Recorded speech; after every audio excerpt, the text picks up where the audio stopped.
di surga, kami ingin selalu menyenangkan hati-Mu ya Tuhan. Terima kasih untuk penyertaan Tuhan, sehingga kami semua Tuhan dengan bersatu hati, dengan kerinduan kami yang ingin terus memuji memuliakan nama Tuhan, terutama untuk berdalam pengetahuan kami tentang firman Tuhan. Kami bersatu hati untuk terus Tuhan untuk menjalin kerjasama dan tentunya Tuhan untuk memenangkan jiwa-jiwa kepada Tuhan.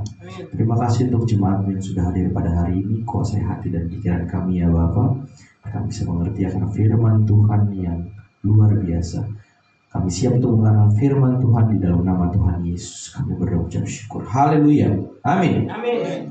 Shalom. Shalom. Salam kudus untuk kita semua. Baik, Bapak Ibu, tidak terasa ini minggu kedua di bulan Januari ya, tanggal 12 Januari 2025. Kita terus memikirkan apa yang namanya kemajuan, betul ya? Karena tidak ada seorang pun yang menginginkan kemunduran, sama seperti tahun yang terus berganti. Begitu kita juga pasti memiliki sesuatu hal progres di dalam kehidupan kita. Tidak hanya untuk diri sendiri, kebutuhan jasmani, tetapi juga kebutuhan rohani harus lebih lagi. Amin. Itulah yang menarik bahwa di tahun 2024, kalau saya bisa merefleksikan apa yang terjadi di tahun 2024, memang sangat banyak begitu ya pencapaian-pencapaian yang kita terima begitu, baik secara pribadi, baik di keluarga, baik di pekerjaan begitu. Itu menjadi sesuatu hal yang patut disyukuri. Dan tentunya setiap tahun, pergantian tahun, kita memiliki satu hal pasti, kita memiliki satu hal yang namanya persiapan, betul ya? Setiap tahun itu menjadi tahun persiapan bagi kita begitu ya. Karena apa saya bilang persiapan? Karena memang kita selalu harus siap, betul? Selalu harus siap. Tidak hanya persiapan yang kita lakukan, tapi tentunya action. Kenapa kita butuh persiapan? Karena kita pasti, setiap manusia punya goals ke depannya. Butuh persiapan, seperti misalnya anak sekolah mau berangkat pagi, mereka butuh persiapan, mereka harus bangun pagi. Kalau sekolah masuk jam 6:30, tidak mungkin bangun jam 6 ya. Tidak mungkin bangunnya mepet, pasti persiapan bangun pagi jam 5 begitu ya, jam 5 kemudian mandi, kemudian persiapkan barang-barangnya, buku apa yang harus dibawa pagi-pagi, PR-nya sudah dikerjakan atau belum begitu ya. Mulai dari sejak dini, ataupun kita orang yang bekerja pasti dituntut untuk melakukan persiapan di pagi hari. Kenapa? Karena itu juga menentukan kualitas kita sebagai seorang pekerja. Apakah memang kita sudah siap ketika kita bekerja di pagi hari atau belum? Sama seperti kerohanian kita juga, kita penuh persiapan dan harus penuh persiapan. Tapi kita juga tidak hanya persiapan, tapi juga kitanya harus memiliki sikap yang siap. Kalau persiapan itu berarti ya memang harus sudah siap begitu, dan tidak boleh tidak siap, apalagi di dalam kerohanian begitu ya. Banyak jiwa-jiwa di luar sana, dan kita sebagai anak-anak Tuhan tentunya pasti harus memiliki kesiapan itu. Tidak tahu kapan kesempatan itu akan datang, tapi kita mau supaya kesempatan itu kita manfaatkan dengan baik. Amin ya. Bapak Ibu, saya sudah menyampaikan khotbah tema pada Desember di minggu pertama bulan Desember 2024, yaitu bagaimana alasan-alasan mengapa pentingnya mengerti melakukan kehendak Allah dengan benar begitu ya. Nah, di tahun baru ini, di bulan Januari ini 2025, saya ingin mengajak kita sama-sama menyimak kebenaran firman tentang bagaimana kita harus tetap bersandar pada dasar yang teguh. Kalau saya tadi berbicara dengan kesiapan, berarti kalau secara langsung kita berbicara dengan apa yang namanya dasar begitu ya. Kalau dalam sebuah bangunan, yaitu adalah sebuah fondasi. Kalau bangunannya semakin tinggi, Kira-kira fondasinya harus semakin dalam atau sama aja dengan semakin dalam? Betul. Tidak mungkin ada bangunan yang tinggi fondasinya tidak dalam. Itu tidak mungkin. Kenapa? Karena fondasi itu yang membentuk. Fondasi itu yang sebagai penopang paling kuat, begitu ya. Kalau dia mau membangun rumah, ya sebagaimana rumahnya ingin dibangun, ya sebegitu juga fondasi yang harus dilakukan, begitu. Nah ini penting. Kenapa? Karena tadi saya berbicara tentang soal persiapan. Di 2024 banyak persiapan yang kita lakukan, betul? Banyak sekali. Kita retret juga itu suatu persiapan untuk kita. Tapi kita ingin persiapan itu membuat kita menjadi siap, betul ya? Kita juga harus mengoreksi beberapa persiapan yang mungkin kalau misalnya ada persiapan yang ini terlewat, begitu ya. Tapi di tahun 2025 kita harus bisa untuk jauh lebih siap. Amin. Karena jadi apapun yang ke depan tetap selalu kita mulai dari berbicara dari seputar fondasi iman. Kenapa?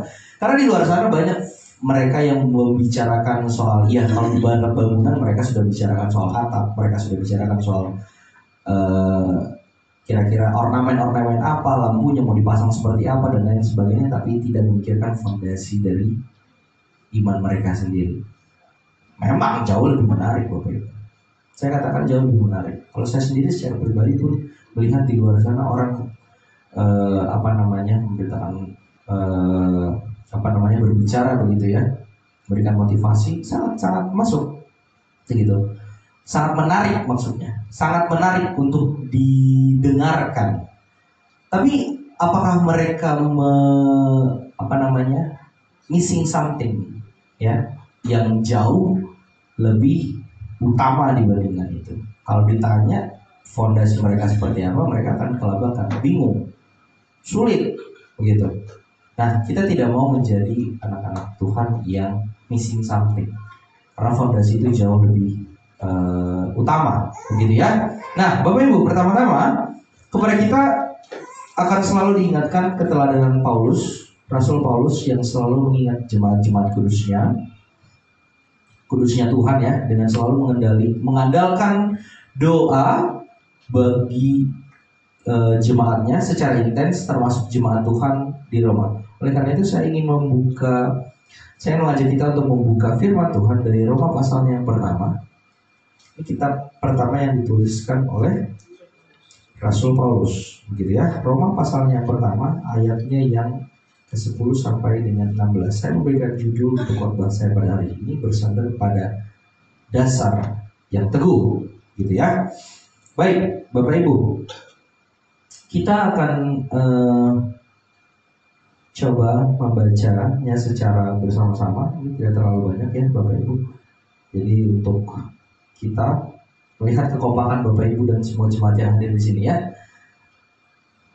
Roma pasal yang pertama ayat yang ke-10. 1, 2, 3. Aku berdoa semoga dengan kehendak Allah aku akhirnya beroleh kesempatan untuk mengunjungi kamu.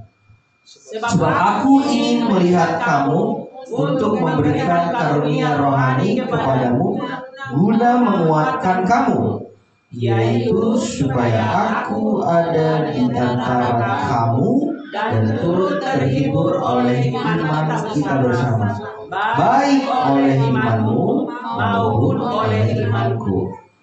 Saudara-saudara, aku mau supaya kamu mengetahui bahwa aku sering berniat untuk datang kepadamu, tetapi selalu aku terhalang, agar di tengah-tengahmu aku menemukan buah, seperti ia juga di tengah-tengah bangsa bukan Yahudi yang lain. 14. Aku berhutang baik kepada orang Yunani maupun kepada orang bukan Yunani, baik kepada orang terpelajar maupun kepada orang tidak terpelajar. 15. Itulah sebabnya aku ingin untuk memberikan Injil kepada kamu juga yang diam di Roma. 16. Sebab aku mempunyai keyakinan kokoh dalam Injil, Karena Injil adalah kekuatan Allah yang menyelamatkan setiap orang yang percaya. Pertama-tama orang, tetapi juga orang Yunani. Terakhir 17. Sebab di dalam nyata kebenaran Allah yang bertolak dari iman dan memimpin kepada iman, seperti yang tertulis, orang akan hidup oleh iman. Ya, baik Bapak Ibu. Kalau kita melihat Bapak Ibu, kita harus memahami kehendak Allah dari pembacaan firman Tuhan pada pagi hari ini. Ini apa yang dikatakan dengan terbuka dan tegas oleh Rasul kita, Rasul Paulus, di ayat yang ke-15. Di situ dikatakan, itulah sebabnya aku ingin. Oke, kalau kita lihat di situ dikatakan, itulah sebabnya aku ingin. Boleh di switch ke King James Version. Ingin apa sebenarnya? Ya, ingin memberitakan Injil kepada kamu juga yang diam di Roma. Makanya Paulus pergi ke Roma, gitu ya. Kata ingin, nah 15. So as much as in me is, jadi yang ada di dalam diriku, I am ready. Kalau tadi di situ dikatakan, itulah sebabnya aku ingin. Aku ingin dengan aku siap, beda atau tidak? Beda ya? Beda ya? Bisa bedakan kata ingin dengan kata siap ya. Kalau tadi di ayat 15 dikatakan, ya itulah sebabnya, sama, so as much as is in me is, I am ready to preach the gospel to you. Kalau di ayat di terjemahan bahasa Indonesianya dibilang, aku ingin untuk memberitakan Injil. Jadi kita bisa bedakan, aku ingin memberitakan Injil dengan aku siap untuk memberitakan Injil kepada kamu. Beda ya? Beda. Itulah makanya Bapak Ibu, kata ingin ya di dalam terjemahan Alkitab yang sekarang kita gunakan ini, lebih tepatnya adalah I am ready to preach the gospel to you. Artinya Paulus sudah siap. Betul ya? Kalau di situ dikatakan aku ingin, berarti masih ada persiapan gitu.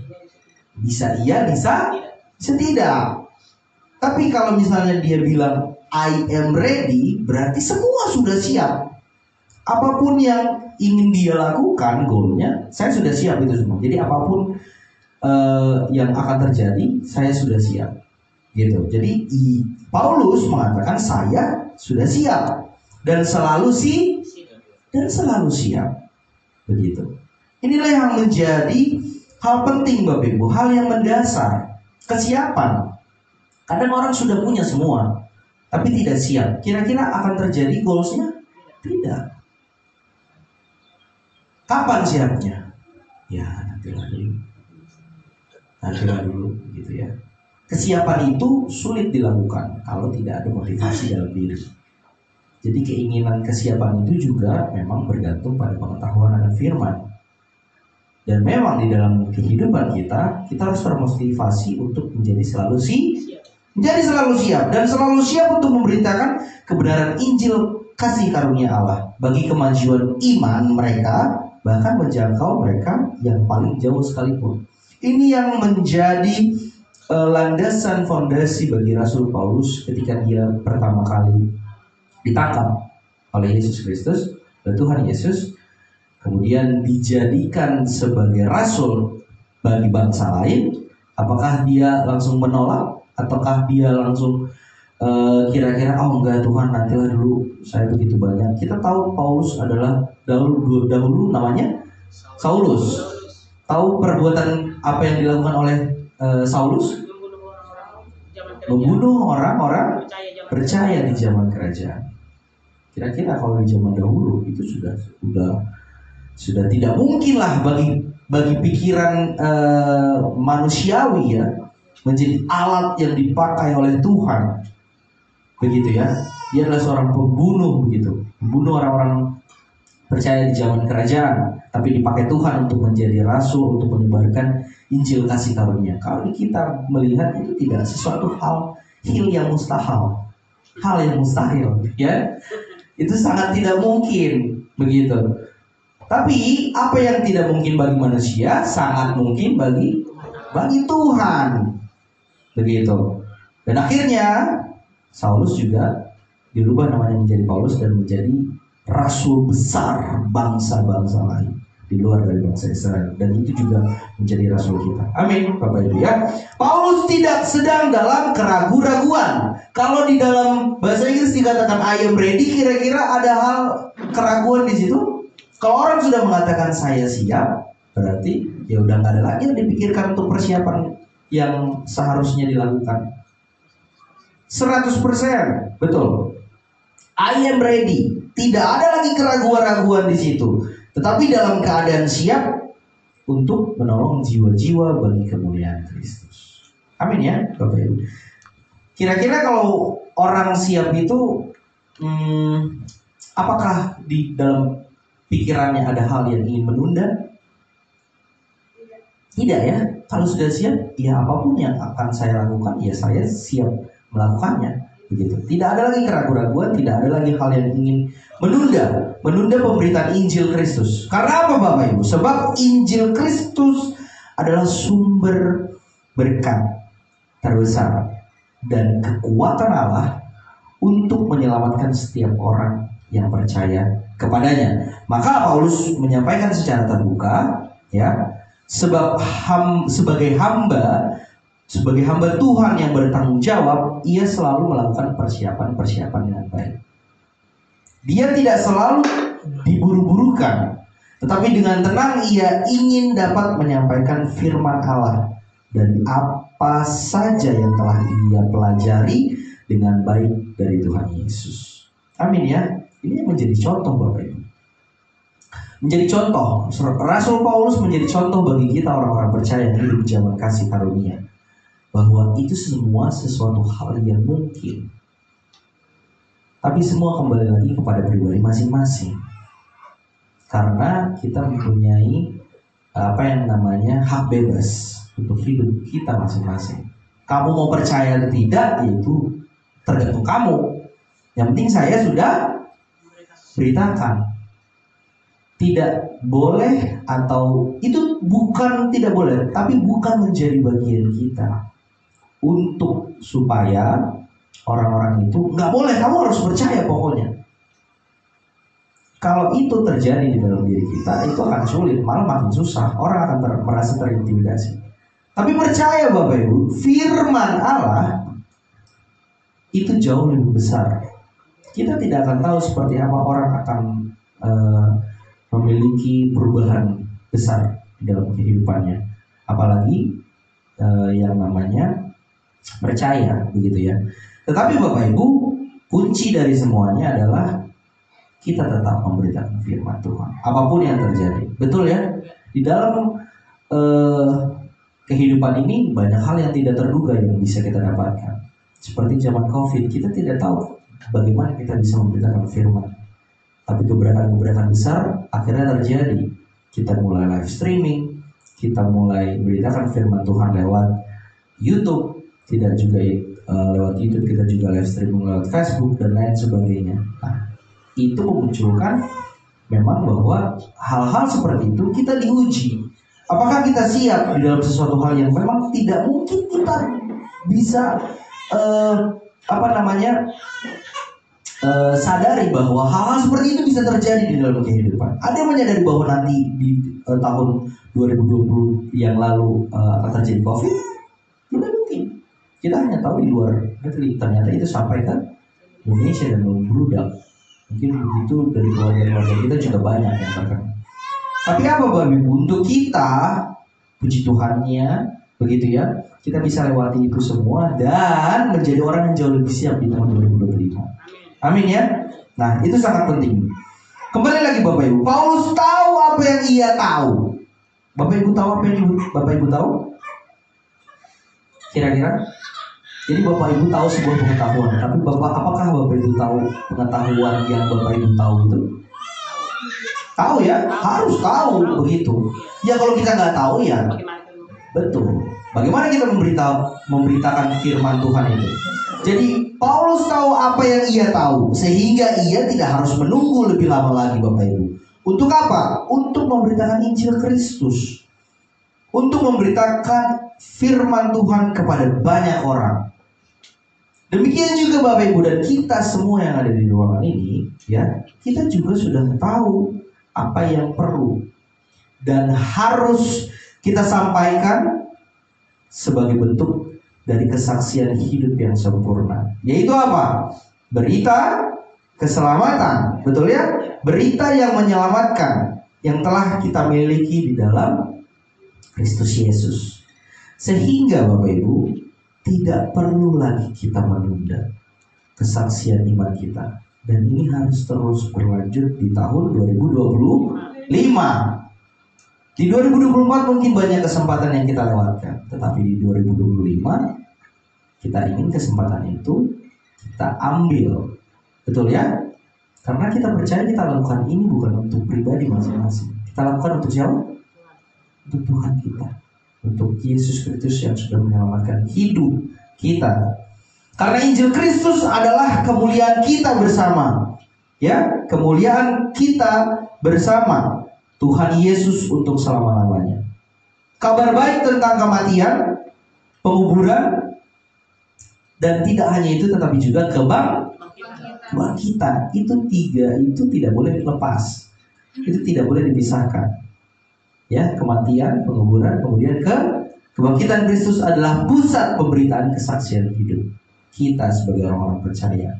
Ya, goal pelayanan kita adalah tetap berfokus pada kesiapan untuk memberitakan berita pengampunan segala dosa atas kematian Yesus Kristus sebagai faktor dasar penentu untuk setiap orang agar dapat mengerti apa yang sebenarnya yang harus dipercayai tentang kehendak Allah yang menyelamatkan hidup manusia di zaman sekarang ini.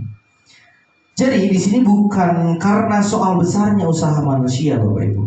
Bukan besarnya soal perbuatan atau kegigihan yang manusia punya, tapi juga besarnya pengorbanan Kristus di kayu salib sebagai bukti kasihnya yang sempurna. Tidak ada Tuhan melihat perbuatan manusia, tetapi melihat kesetiaan siapa? Kristus. Kesetiaan Kristus.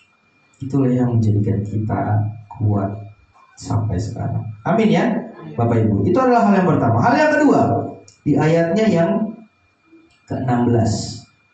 Di situ dikatakan, sebab aku mempunyai keyakinan yang kokoh di dalam Injil. Karena Injil adalah kekuatan Allah yang menyelamatkan setiap orang yang percaya. Pertama-tama orang Yahudi, tetapi juga orang Yunani, ya. Di situ dikatakan sebab aku mempunyai keyakinan yang kokoh dalam Injil. Boleh coba di switch ke King James Version. Di situ dikatakan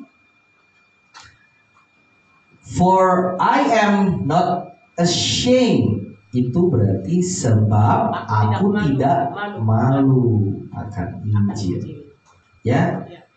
Sebab aku tidak malu akan Injil. Bukan hanya sekedar menyatakan sebuah keinginan, ya.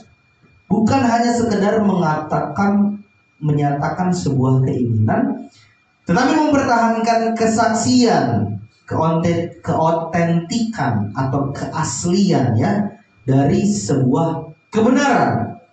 Dengan sebuah penegasan, sebab aku tidak malu akan Injil.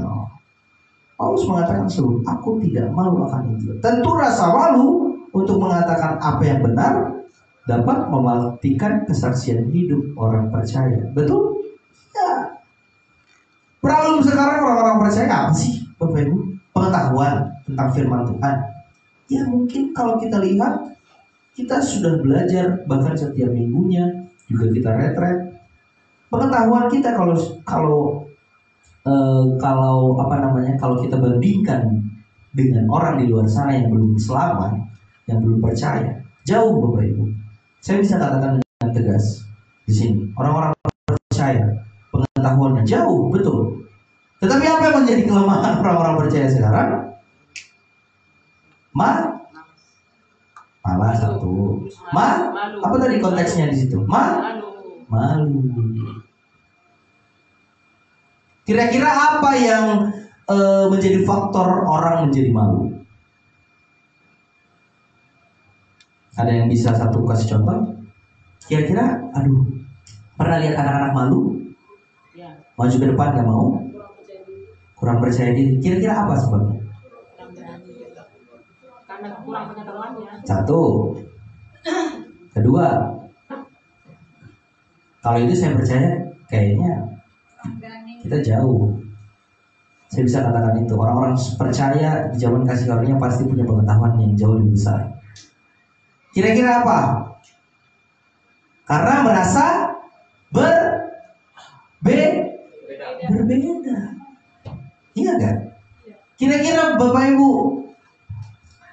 kita sepakati bersama. Kita pasti sepakat Bapak Ibu. Kita ini berbeda dari yang lain, betul? Pasti berbeda. Pasti kita berbeda.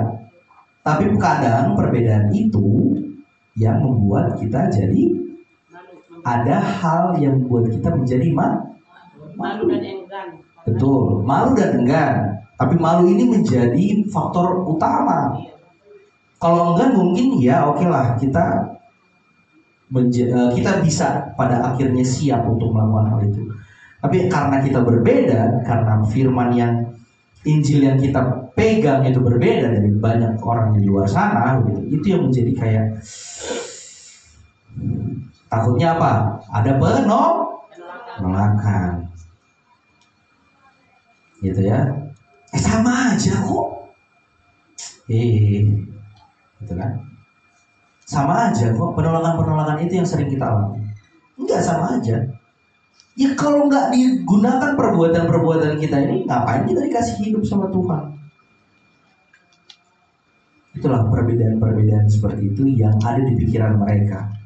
Nah, penolakan-penolakan yang terjadi di dalam hidup kita, yang terjadi kepada kita secara langsung ketika memberitakan Injil, itu yang membuat kita kadang mungkin nextnya kayak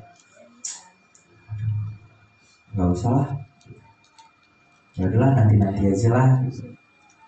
Padahal perlu nggak malu untuk memberitakan firman Tuhan ini? Nggak perlu. Paulus mengatakan, sebab aku tidak malu akan Injil. Kalau misalnya malu ini kita ganti jadi antonimnya kata malu itu apa?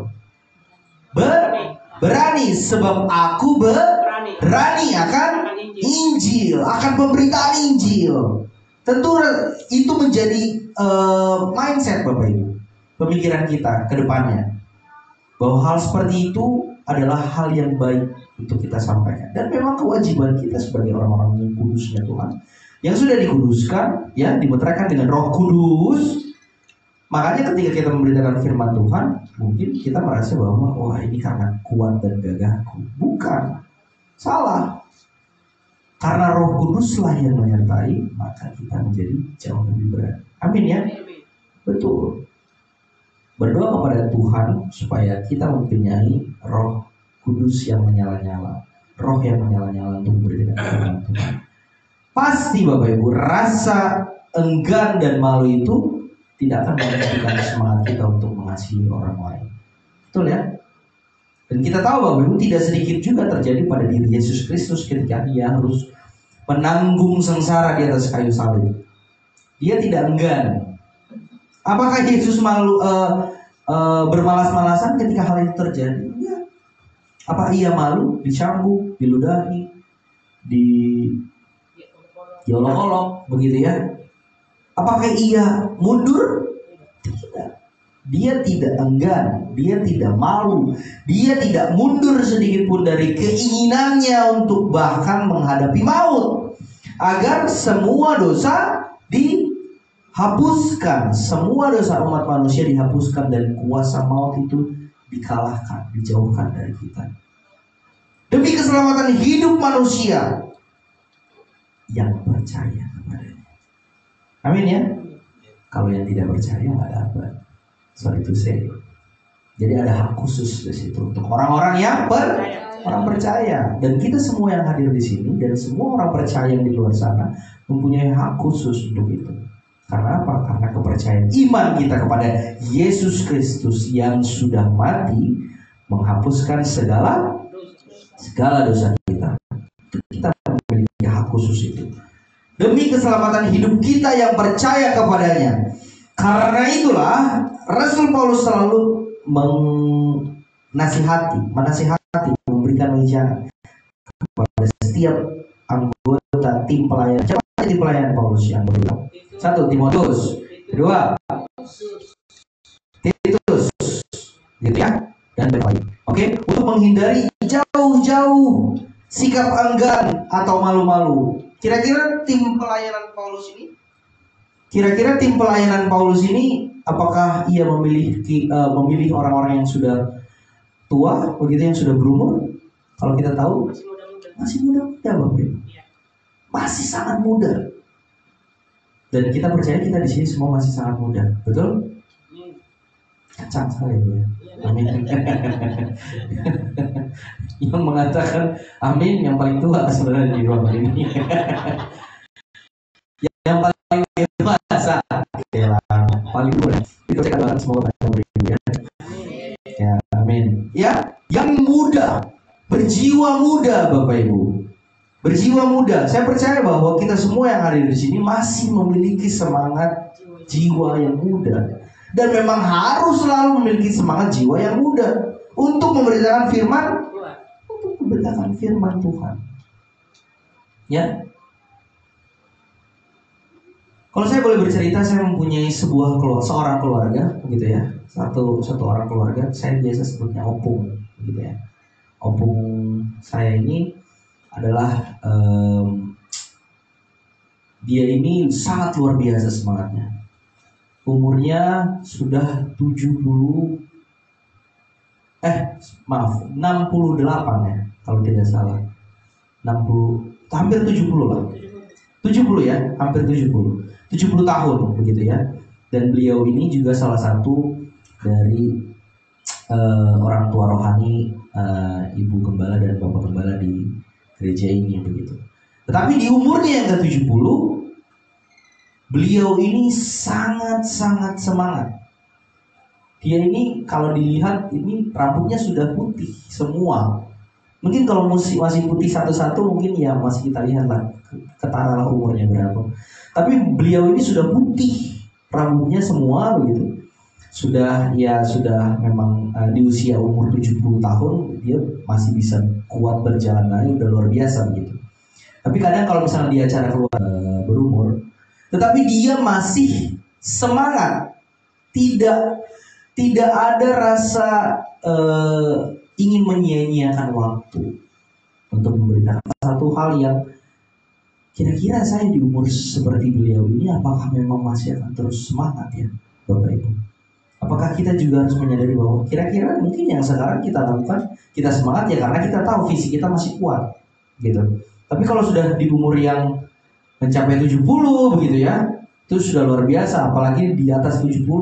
Apakah memang kita masih memiliki kesanggupan untuk enggak? Pokoknya apapun yang terjadi, saya masih semangat untuk memberitakan firman Tuhan.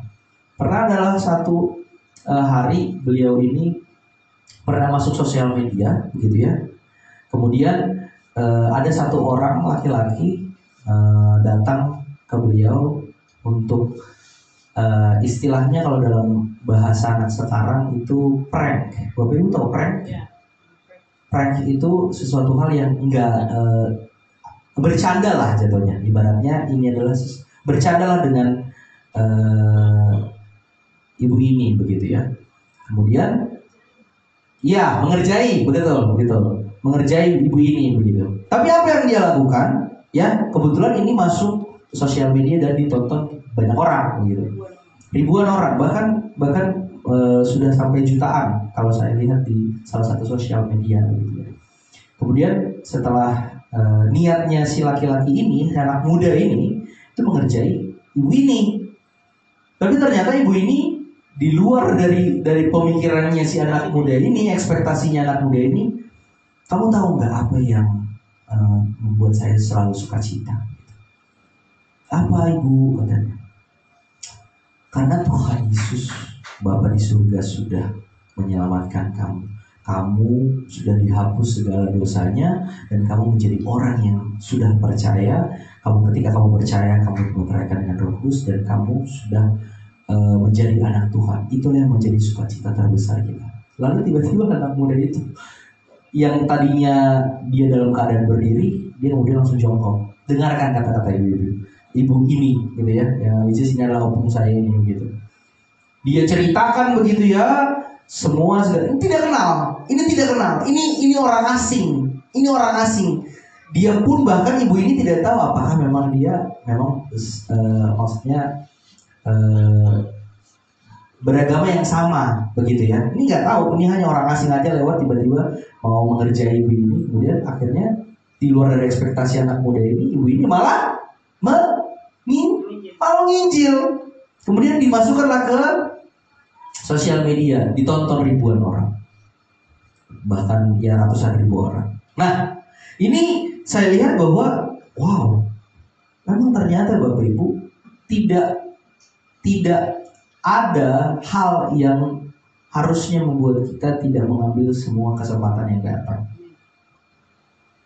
Kalau kita lihat ya, untuk apa sih? Justru takut nggak sih tiba-tiba datang begitu melakukan hal-hal yang mungkin ya udahlah tidak sesuai begitu dan lain sebagainya. Tapi itu menjadi hal yang malah dilihat sebagai suatu kesempatan. Oh enggak, kesempatan ini ada, kamu bisa berita firman ini bisa saya sebarkan dan lain sebagainya. Nah, itu yang memang harusnya dimiliki oleh orang-orang percaya. Dan saya sangat salut untuk orang-orang percaya yang memiliki hati seperti itu. Dan saya pikir hal-hal seperti itu juga harus menjadi dasar kita, keinginan kita, apa yang tadi Paulus sudah sampaikan, supaya kita harus tetap siap, ya. Dan itu Bapak Ibu, tidak perlu malu, tidak perlu menunda-nunda bersaksi tentang kebenaran yang mulia, berita kematian, kebangkitan Yesus. Sebagai prajuritnya Tuhan, kita ini semua prajurit Bapak Ibu, yang telah ditebus mahal, maka harus ada keberanian untuk menyampaikan kasih Kristus yang sempurna. Mengapa harus malu menyampaikan hal yang sangat penting untuk memuliakan Tuhan Yesus Juru Selamat? Mengapa? Nggak ada. Tidak perlu malu. Ya, itu adalah hal yang kedua Bapak Ibu. Hal yang ketiga, masih di ayat yang ke-16, di situ dikatakan bahwa karena Injil adalah kekuatan Allah, bukan kekuatan manusia. Kekuatan dari Allah. Siapa yang tidak ingin memiliki kekuatan Allah? Tunjukkan. Tidak ada ya? Tidak mungkin. Karena Injil ini adalah kekuatan Allah, kekuatan supernatural. Di mana letak dari kekuatan Allah yang supernatural itu? Di dalam Injil itu, di dalam Injil itu sendiri Bapak Ibu.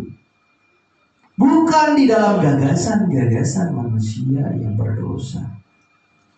Cara kerjanya bagaimana? Mari kita lihat Bapak Ibu. Efesus pasal yang pertama ayatnya ya ke-13 sampai dengan 14. Ini ayat firman Tuhan yang familiar untuk kita orang-orang percaya.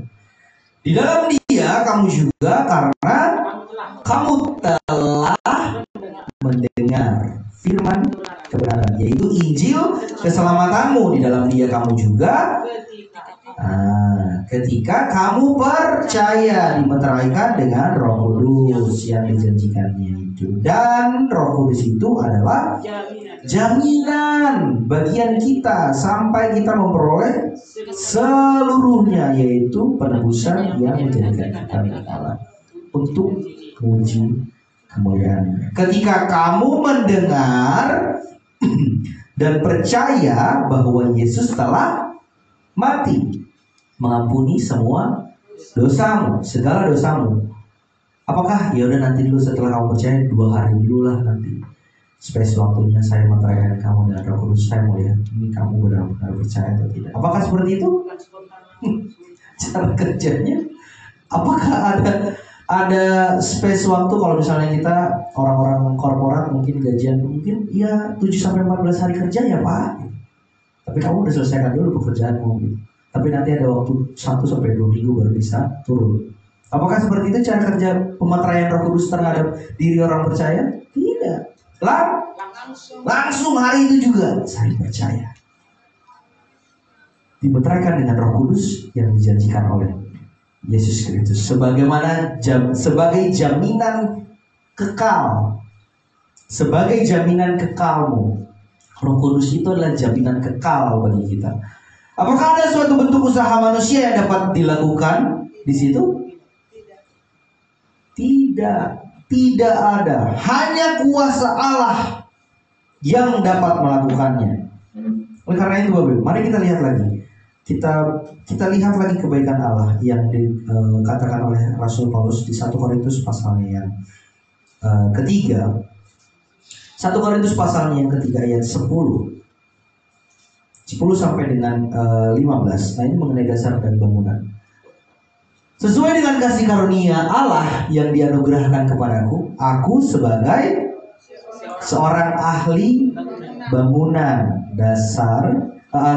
yang cakap telah meletakkan dasar dan orang lain membangun terus di atasnya. Tetapi tiap-tiap orang harus memperhatikan bagaimana dia harus membangun di atasnya. Karena tidak ada seorang pun yang dapat meletakkan dasar lain daripada dasar yang telah diletakkan, yaitu Yesus Kristus. Entahkah orang membangun di atas dasar ini dengan perak, batu permata.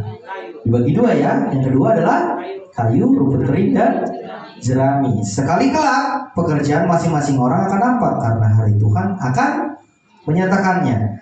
Sebab ia akan nampak dengan api, dan bagaimana pekerjaan masing-masing orang akan diuji oleh api. Jika pekerjaan yang dibangun seorang tahan uji seperti emas, perak, dan batu permata, ia akan mendapat apa yang namanya upah.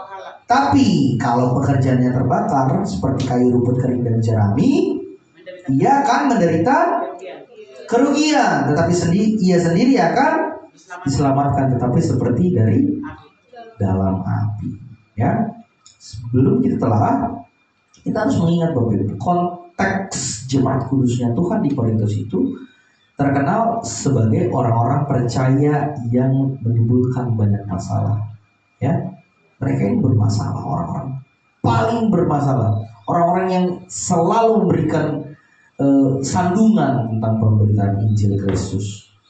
Mereka pecah-pecah dalam persekutuan satu sama lain, ya, sehingga mereka banyak kehilangan upah karena mereka banyak melakukan dosa dan hidup tidak takut Tuhan dan tidak berdisiplin. Tapi apakah mereka tetap selamat? Ya, mereka tetap orang selamat. Why? Bapak Ibu, bagaimana kok bisa terjadi demikian? Di ayat yang ke-11 dikatakan, karena tidak ada seorang pun yang dapat meletakkan dasar lain daripada dasar yang telah diletakkan oleh. Karena tidak ada seorang pun dapat meletakkan dasar lain atau dasar yang berbeda daripada dasar yang telah diletakkan, yaitu Yesus Kristus. Pertanyaannya, bisakah seseorang saat ini menaruh fondasi pengajaran yang kuat untuk mengenal Kristus, tetapi secara berbeda dengan apa yang Rasul Paulus lakukan? Tidak bisa. No. Why? Kenapa Bapak Ibu? Di ayat yang ke-10 dan 11 tadi telah dikatakan apa? Sesuai dengan kasih karunia Allah yang dianugerahkan kepada aku di sini siapa? Rasul Paulus. Aku sebagai seorang ahli bangunan, ya, ahli bangunan, atau dalam bahasa Inggris dibilang master builder, ya, ahli bangunan yang cakap. Dia cakap meletakkan fondasi, presisi, ketepatan materi-materi pemberitaannya kepada jemaat-jemaat kudusnya Tuhan di semua tempat dengan sangat yakin dapat dipertanggungjawabkan di hadapan kursi pengadilan Kristus. KPK. PK, kursi pengendali Kristus. Tetapi faktanya di zaman sekarang ini begitu banyak orang yang tidak mengerti kebenaran kasih karunia sebagai sebuah cara yang Allah sediakan untuk mengenal Tuhan Yesus Kristus sebagai sumber berkah. Ini Bapak Ibu. Kita percaya bahwa hal seperti ini contoh, ya. Begitu banyak contoh yang bisa kita dapatkan di dalam firman Tuhan. Zaman kasih karunia. Bagaimana caranya kita untuk hidup sesuai dengan kasih karunia Tuhan. Jadi apa kesimpulan kita Bapak Ibu setelah kita mengetahui dan menyadari sekarang bahwa kita harus menerima keinginan untuk terus bersandar pada apa alasan-alasan yang penting, alasan-alasan yang utama untuk meraih pengertian-pengertian yang benar, supaya hidup kita tetap bersandar pada keteguhan kebenaran kasih Kristus. Mari kita baca kesimpulan kita untuk firman Tuhan pada pagi hari ini di dalam Kolose pasalnya yang pertama, ayatnya yang ke-24 sampai dengan 29. Kolose pasal yang pertama ayat 24 sampai dengan 29. Kita bisa bicara bersama-sama. 1, 2, 3. Sekarang aku bersukacita bahwa aku boleh menderita karena kamu, dan menggenapkan dalam dagingku apa yang kurang pada pemberitaan Kristus dan tubuhnya, yaitu jemaat. Aku telah menjadi pelayan jemaat itu sesuai dengan tugas yang dipercayakan Allah kepadaku untuk meneruskan firman-Nya dengan sepenuhnya kepada kamu, yaitu rahasia yang tersembunyi dari abad ke abad dan dari turunan ke turunan, tetapi yang sekarang dinyatakan kepada orang kudusnya. Kepada mereka Allah mau memberitahukan betapa kaya dan mulianya rahasia itu di antara bangsa-bangsa lain, yaitu Kristus ada di tengah-tengah kamu, Kristus yang adalah pengharapan akan kemuliaan. 28. Dialah yang kami beritakan apabila tiap-tiap orang kami nasihati dan tiap-tiap orang kami ajari dalam segala hikmat, untuk memimpin tiap-tiap orang kepada kesempurnaan dalam Kristus. 29. Itulah yang kuusahakan dan pergumulkan dengan segala tenaga sesuai dengan kuasanya yang bekerja dengan kuat di dalam aku. Inilah satu-satunya untuk bisa berhasil membangun iman di atas dasar yang teguh. Jadi sekali lagi Bapak Ibu, hidup yang tetap berjalan dan konsisten, ya, di tahun 2025 ini kita ingin hidup kita berjalan sesuai dengan arahan Allah. Amin. Konsisten di dalam Kristus ialah hidup yang terus berakar dan dibangun di atas dasar yang teguh, yaitu kebenaran dari rahasia Kristus yang sempurna, bukan di atas rupa-rupa angin ajaran palsu. Karena itu tetaplah hidup bersandar pada apa yang teguh, yaitu di dalam tubuh Kristus. Amin. Mari kita bersatu di dalam doa. Terima kasih Tuhan Yesus, kami bersyukur kepada Bapa di surga untuk berkat kasih karunia Tuhan. Kami percaya bahwa penyertaan Tuhan yang daripada Tuhan terus akan menyertai kami. Kami ingin Tuhan untuk terus bersandar dalam kebenaran Allah. Kami percaya bahwa di tahun 2024 kami memiliki banyak hal yang mungkin membuat kami enggan untuk memberitakan firman Tuhan. Tapi kami percaya Tuhan, kami juga melakukan persiapan di tahun 2024. Dan di tahun ini Bapak, kami ingin berubah untuk bisa jauh lebih siap. Karena kami percaya bahwa kesiapan itu akan terus menjadi dasar kami untuk memberitakan firman Tuhan. Dan kami tidak malu akan Injil, Karena Injil adalah kekuatannya daripada Allah. Terima kasih ya Yesus untuk firman yang sudah disampaikan, untuk jemaat Tuhan yang sudah mendengarkan dengan baik, dan kami semua merasa terberkati oleh firman yang daripada Tuhan. Sebentar kami akan lanjutkan acara ibadah kami. Kau kiranya kuasai dan sertai hingga pada akhirnya. Hanya di dalam nama Tuhan Yesus kami berdoa ucap syukur kepada Bapa di surga. Haleluya. Amin. Amin. Shalom. Halo.